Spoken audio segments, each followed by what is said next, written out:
In today's Your Healthy Family, we're following up on Margie Churchill's stroke survival story and her husband quickly recognizing the signs of a stroke and calling 911. Well, that's really just the start of where things went so right for Margie that day.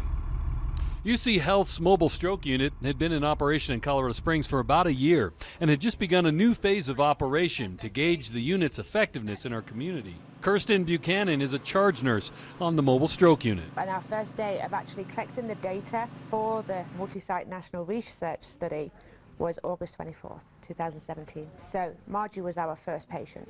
Norm and Margie had just picked up their dog Ethel from Sunrise Kennels, where Margie collapsed in the parking lot. The owner, Doug Johnson, called 911. They handed me the telephone. They had already called 911. And the very first thing I said to the 911 operator was stroke symptoms. And I don't know if that had any effect on the folks that responded, but the first one was the fire truck, EMS. And the second was my fond name for the stroke mobile. After that, the regular ambulance. And it was then that I realized this was something different, something special, because the ambulance, although at a glance looks like a regular ambulance, was larger. Recognizing the symptoms of a stroke and communicating that to the 911 operator makes all the difference. The fact that when Norm spoke to the 911 dispatcher and said, "I think she's having a stroke," just sets off a whole series of events. The mobile stroke treatment unit will get dispatched straight away, compared to somebody who will call 911 and say, "My family member isn't acting right." Now, those two could both be strokes, but "my family member isn't acting right" doesn't dispatch the mobile stroke treatment unit. She got care.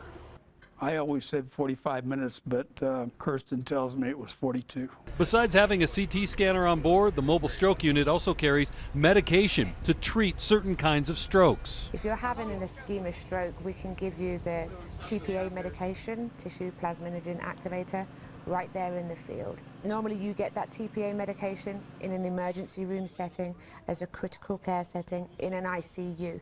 The fact that we're taking it out to the streets and being able to administer it on the streets cuts out a 15-30 minute transport time for the regular ambulances, and that's 15-30 minutes of better outcomes, as you're losing just under 2 million brain cells every minute that you're having a stroke. Because Margie's a patient that the unit responded to as part of its national research study, Kirsten is keeping in touch with Margie. It's amazing to be able to see the progress that Margie has made since that day. The day that she had her stroke, I was like, wow.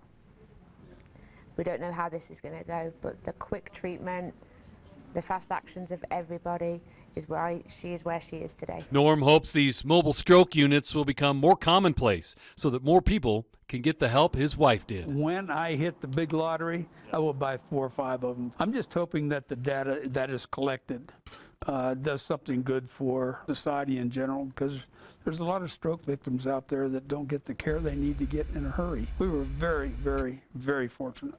For Your Healthy Family, I'm Ira Cronin. For more health stories, at yourhealthyfamily.com.